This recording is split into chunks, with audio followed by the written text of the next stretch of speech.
मुझे कल एक ऐसी घटना हुई, उसके बाद मुझे लगा कि मुझे थोड़ा सा आपके साथ डिस्कस करना चाहिए अभी जो मुद्दा चल रहा है कश्मीर वाला। वो ये समझने के लिए कि एक सिविल सर्वेंट होने के नाते आपकी भविष्य में क्या जिम्मेदारी होगी, और इसी पर्सपेक्टिव से आपको परीक्षा में अपनी बात कहनी भी चाहिए, है ना।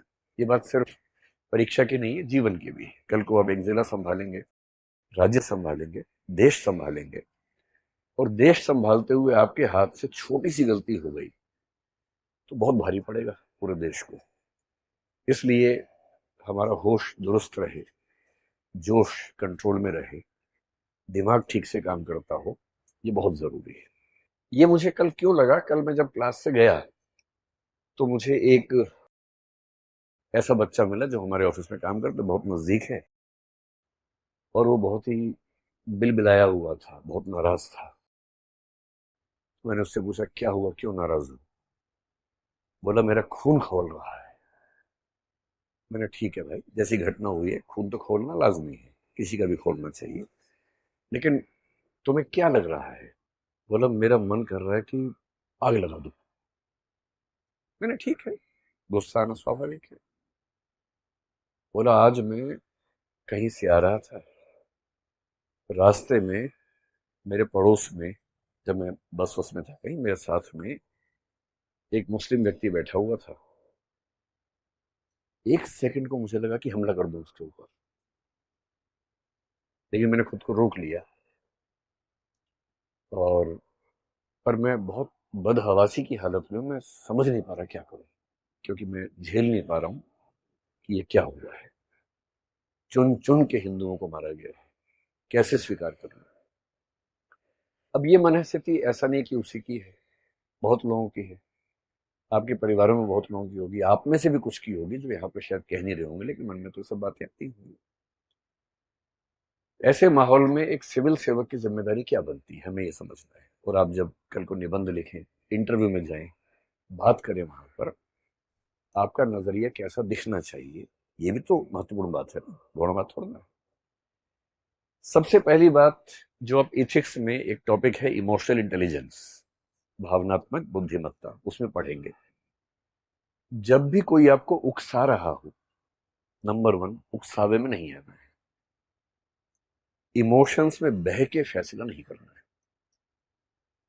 कोई भी ऐसा फैसला जिसके दूरगामी परिणाम है, वो इमोशन से बह के नहीं करना है, थोड़ा सा वहां से हट के, न्यूट्रल होके, सोच के समझ के फिर करना है।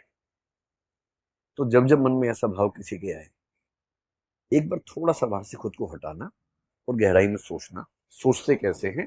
जब आप क्यों हुआ, कैसे हुआ, किसने किया, उनका क्या पर्पस था, कहीं मैं उनका पर्पस पूरा तो नहीं कर रहा, मुझे क्या करना चाहिए, जब आप इस तरह से चीजों को ब्रेक करके सोचते हैं तो आप एक अच्छे लेखक भी बनेंगे, एक अच्छे इंटरव्यू के उम्मीदवार भी बनेंगे, एक अच्छे सिविल सर्वेंट और अच्छे नागरिक भी बन जाएंगे।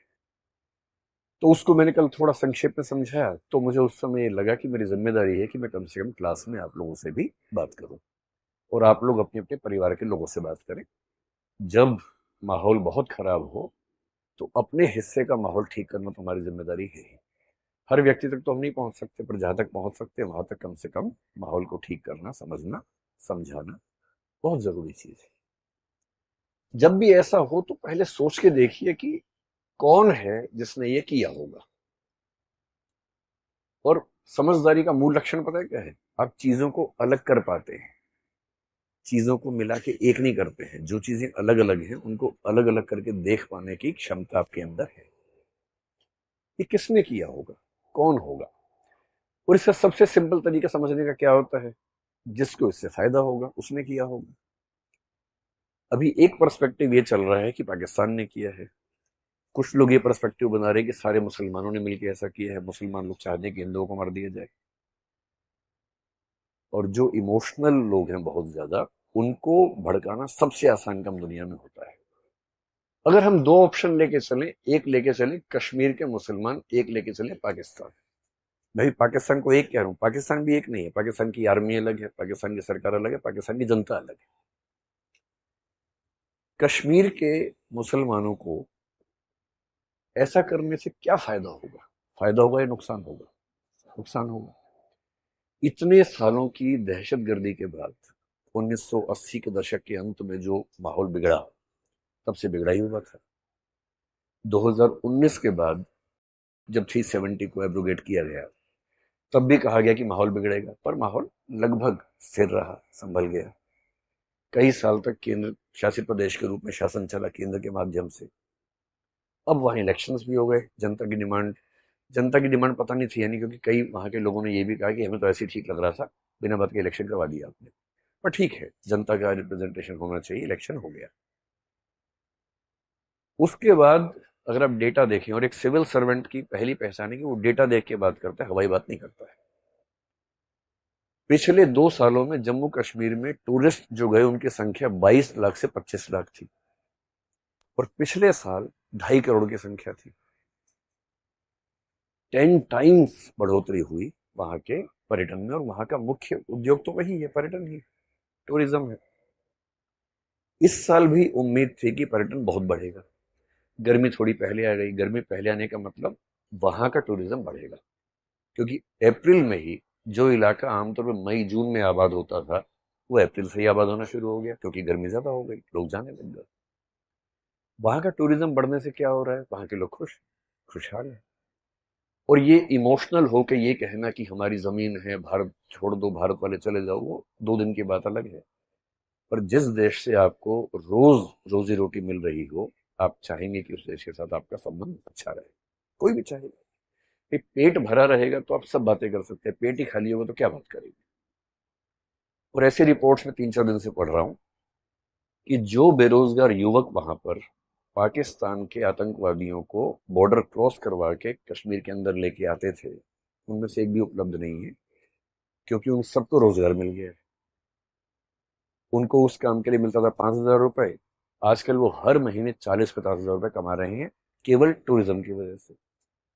जितने होटल थे सब भर जाते हैं, अब क्या करें, लौटाएं कैसे। तो वहां के लोगों ने अपने घरों में एक एक कमरा निकाल दिया टूरिज्म के लिए, गांवों तक में निकाल दिया कि सस्ते में हो जाएगा, थोड़ा दूर जाके रहेंगे गांव में, घर के अंदर लोग रखते हैं कि टूरिज्म का डेवलपमेंट होता रहे। और जिस चीज से पूरे राज्य की इकोनॉमी चल रही है, कोई अपने पेट पे लात क्यों मारेगा। इस बात से दिक्कत किसको हो सकती है, कश्मीरी मुसलमानों को दिक्कत है नहीं।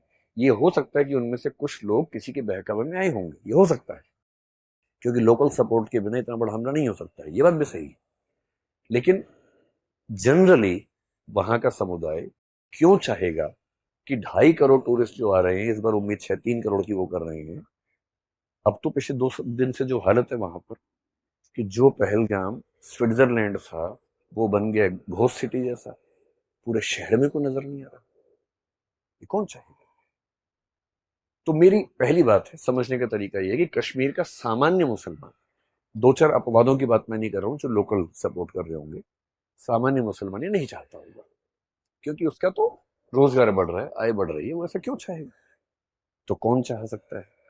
इतना दुरुस्त हमला है, इतनी तैयारी के साथ हमला है, कोई रैंडम व्यक्ति नहीं कर सकता।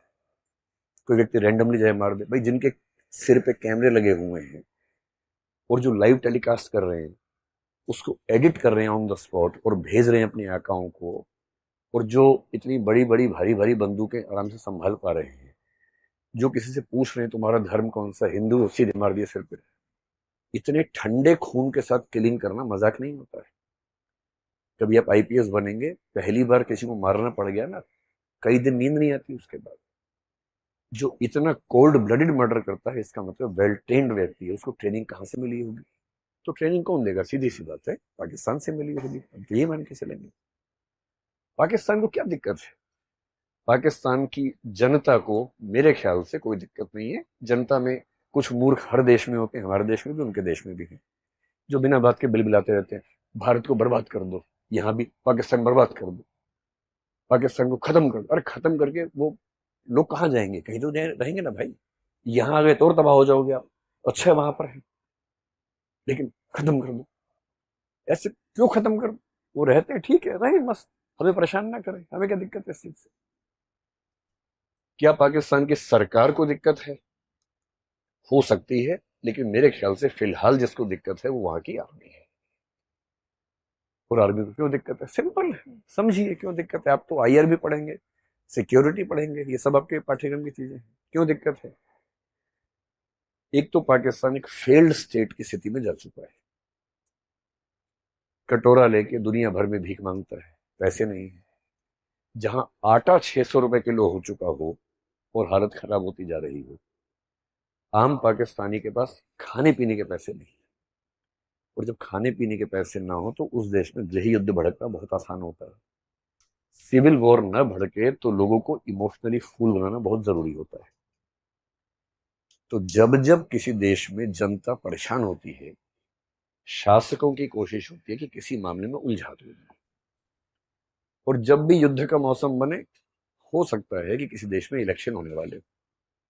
एक शायर ने बड़ी खूब पंक्ति कही है, सुनिए आपने पंक्ति वो वाली। तो उन्होंने कहा, सरहदों पर तनाव है, पता करो क्या देश में चुनाव है। क्योंकि लोगों को इमोशनल बना देंगे, चुनाव होगा, उसका फायदा मिल जाएगा। इस समय पाकिस्तान की सरकार क्राइसिस में है, तो पाकिस्तान की सरकार को चुनाव हो या ना हो जनता का ध्यान भटकाने की जरूरत है, इसलिए वैसा कर सकते हैं। फिर कुछ दिन पहले वहां पर एक घटना हुई बलूचिस्तान को लेकर। पाकिस्तान पेट से है, बलूचिस्तान कभी भी हो सकता है। बधाई हो, बलूचिस्तान हुआ है। ये खबर ये बात ताली बजाने की नहीं है, रियल सिचुएशन ऐसी वहां पर इस समय चल रही है। 2-3 बच्चे होने की उम्मीद है। इधर इधर इधर सिंध ओवर ड्यू है, कभी भी खबर आ सकती है।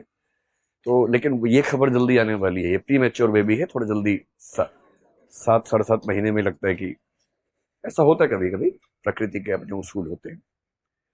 अब उनको लग रहा है कि सोचो किसी देश के अंदर ट्रेन हाईजैक हो गई। बस भाई फ्लाइट फिर भी समझ में आता है, ये फ्लाइट में 2 लोग चढ़े लेके चले गए, ट्रेन तो जमीन पे है, इतनी लंबी है। ट्रेन हाईजैक हो गई, कितने लोगों को मार दिया, सेना कितने लोगों को मार दिया। पूरी दुनिया भर में थू थू हो रही है कि आपसे अपने देश में ट्रेन नहीं संभल रही है। आपके देश का एक बहुत बड़ा प्रांत इतना नाराज है कि आपके देश की ट्रेन पे कब्जा कर लेता है। उनको बलूचिस्तान के मामले को दबाना है, शांत करना है। और शांत करने का तरीका क्या है? कुछ और भड़का दो मामला, उससे लोगों का दिमाग वहां से हट जाता है। तो एक तो गरीबी, ऊपर से बलूचिस्तान, और तीसरा एक शख्स वहां बहुत परेशान है, उसका नाम है असीम मुनीर। वो वहां के सेनाध्यक्ष है, चीफ ऑफ आर्मी स्टाफ है।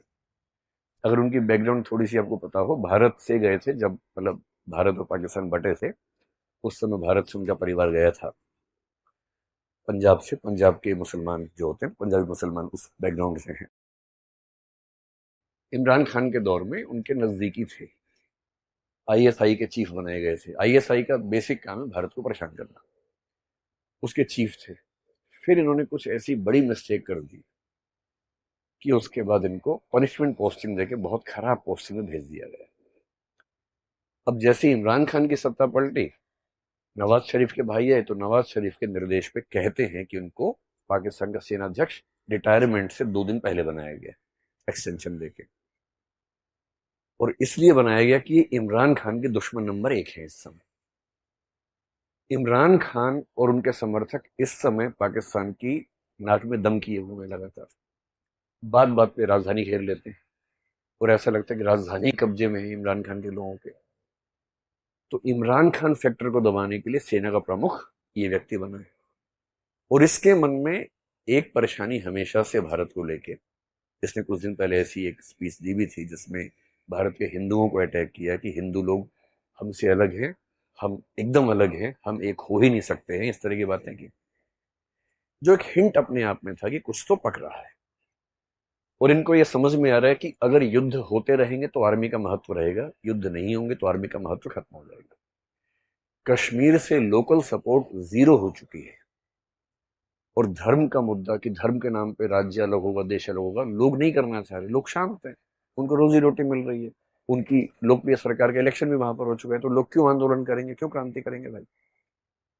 और इसलिए आप पहली बार देखेंगे इस हादसे के बाद कश्मीर के मुसलमानों ने बहुत सारे मोर्चे खोल के विरोध किया।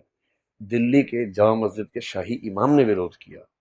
और जो ऐसी पार्टियां भारत में जिनको लेके लोग कहते हैं कि वो एकदम प्रो मुसलमान है, एंटी हिंदू है, वो वैसी साहब हो, खुल के समर्थन किया भारत सरकार का कि हम देश के साथ हैं। देश का हर मुसलमान संगठन इस समय खुल के वोकली देश के साथ खड़ा हुआ है। ये वो बार बार कह रहे हैं कि उनको कहना जरूरी भी है, उन पर शक है, उनका कहना लाजमी है और कह भी रहे हैं, खुल के कह रहे हैं। इतना होने के बाद भी यदि हम आपस में नफरतें बढ़ा लेंगे तो इसका मतलब हमसे बड़ा कोई मूर्ख नहीं। उनकी साजिश ये है कि ऐसी कुछ घटनाएं कर दो कि कश्मीर के अंदर फिर से हिंदू मुसलमान इतना हो जाए कि कश्मीर की जो डेवलपमेंट थी, जो कश्मीर के लोग हिंदुस्तान का हिस्सा मन से बन रहे थे, वो ना बन पाए। फिर पटरी से उतर जाए सारा प्रोसेस, जो इतनी मुश्किल से पटरी पे आया है, सारा उतर जाए पटरी से। हमारे देश की देखिए सबसे खूबसूरत बात क्या है, कहते हैं कि भारत में भी इस समय सांप्रदायिकता ज्यादा है। मैं खुद इस बात से सहमत हूं कि हाँ, इस समय माहौल में पहले की तुलना में थोड़ा सा दबाव ज्यादा रहता है। पर एक बात पे जो गर्व करना चाहिए वो ये है, आप इमेजिन कीजिए कि पाकिस्तान या बांग्लादेश में वहां के माइनॉरिटीज ने वहां की मेजोरिटी के 25 लोगों को मारा होता तो पूरे देश में क्या हाल होता। हमारे देश की सबसे बड़ी उपलब्धि ये है, 3 से 4 दिन इस घटना को हो गए, पूरे देश में एक जगह भी दंगा नहीं हुआ है। किसी देश की मेजोरिटी के 27 लोगों को मारा जाए, 25 लोगों को मारा जाए, बेरहमी से मारा जाए, और पूरे देश में एक भी दंगा फसाद ना हो, इसका मतलब है कि वो देश अपनी मूल प्रकृति में हिंसक नहीं है, मूल प्रकृति में चीजों को समझता है, समझदार है। और सबका गुस्सा कुल मिला के पाकिस्तान को लेके है, न कि भारत के लोगों के बीच की खाई की तरफ है। अब ऐसे मामले में सॉल्यूशन क्या है? अगर कोई आपसे पूछे कि ऐसी स्थिति में अगर आप होते समाधान करने वाले, सॉल्यूशन करने वाले, तो आप क्या करते? अगर हमने कश्मीर का बायकॉट कर दिया, टूरिज्म खत्म कर दिया, तो जीत हमारी हुई या उनकी हुई? तो उनकी जीत हो गई।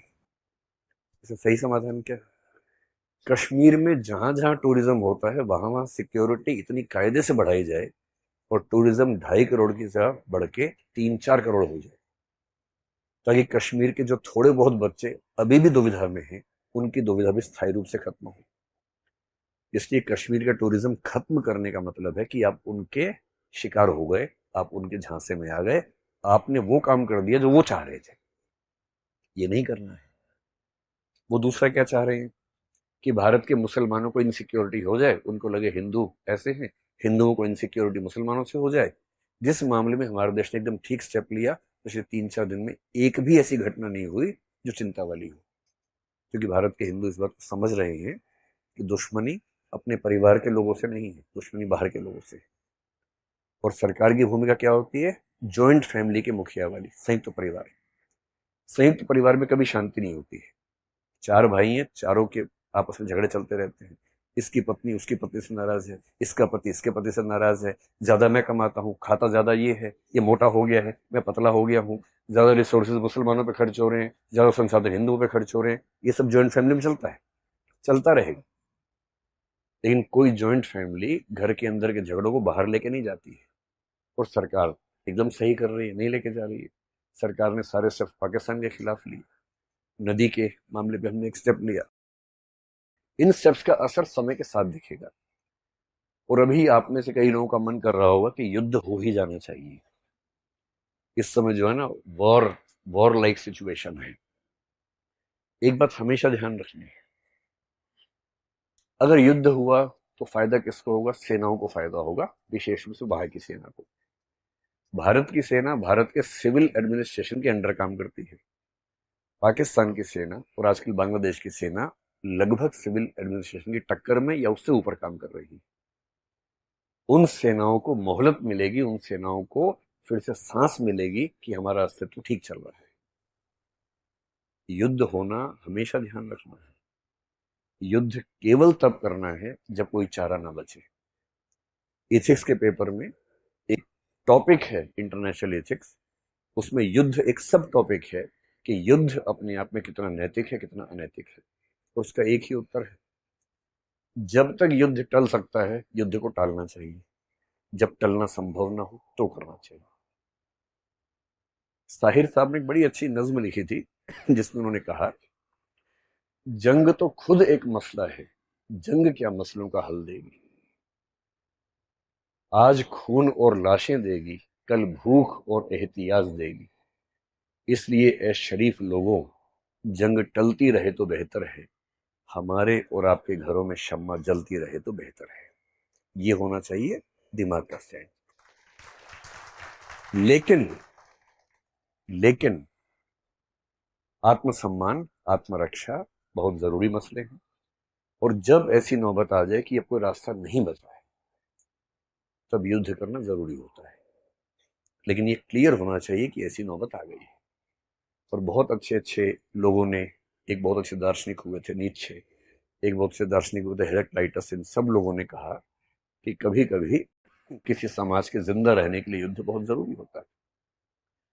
दिनकर एक कवि हुए, कुरुक्षेत्र में उन्होंने एक बात लिखी, पांडवों और कौरवों के बीच में युद्ध की बात चल रही है और बहुत परेशान है युधिष्ठिर कि युद्ध हमने लड़ा, अच्छा किया कि बुरा किया। युद्ध खत्म हो गया महाभारत में, शांति पर्व महाभारत का अंतिम हिस्सा है। युधिष्ठिर गिल्ट फीलिंग से भरे हैं कि हमने 5 भाइयों के हक के लिए 100 कौरवों की लाशें बिछा दी, लाखों लोग मार दिए, कितना बुरा काम हमने किया। और वो भीष्म पितामह के पास गए हैं कि मैं इस गिल्ट फीलिंग से मरा जा रहा हूं, आप इस पे क्या कहते हैं।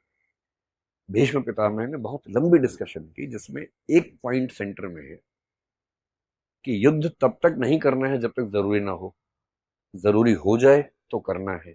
और करना है तो युद्ध की नैतिक जिम्मेदारी उसकी नहीं है जिसने आत्मरक्षा में किया है, युद्ध की नैतिक जिम्मेदारी उस पे है जिसने युद्ध पैदा करने की कंडीशंस क्रिएट की है। और तब वो एक पंक्ति कहते हैं, रुग्ण होना चाहता कोई नहीं, रुग्ण मतलब बीमार, रुग्ण होना चाहता कोई नहीं, रोग लेकिन आ गया जब पास हो, तिक्त औषधि के सिवा उपचार क्या, शमित होगा वह नहीं मिष्टान से।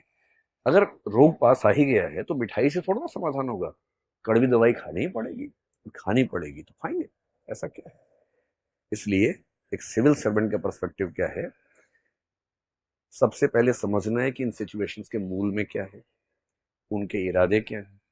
हमें उनके इरादे पूरे नहीं करने हैं, उनके इरादों को समझकर शांति से, धैर्य से, समझदारी से निर्णय करना है, उकसावे में नहीं आना है।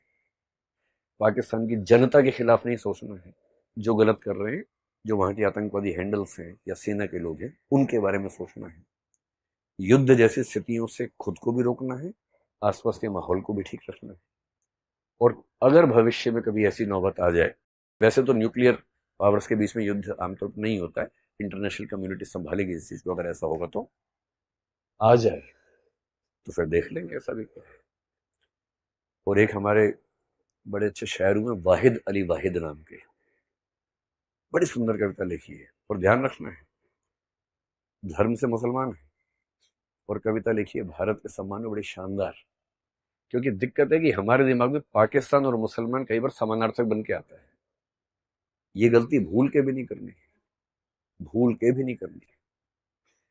और वो कह रहे हैं, द्वंद्व कहां तक पाला जाए, युद्ध कहां तक टाला जाए, तू भी है राणा का वंशज, फेंक जहां तक भाला जाए, दोनों ओर लिखा हो भारत, सिक्का वही उछाला जाए, इस बिगड़ैल पड़ोसी को अब फिर शीशे में ढाला जाए।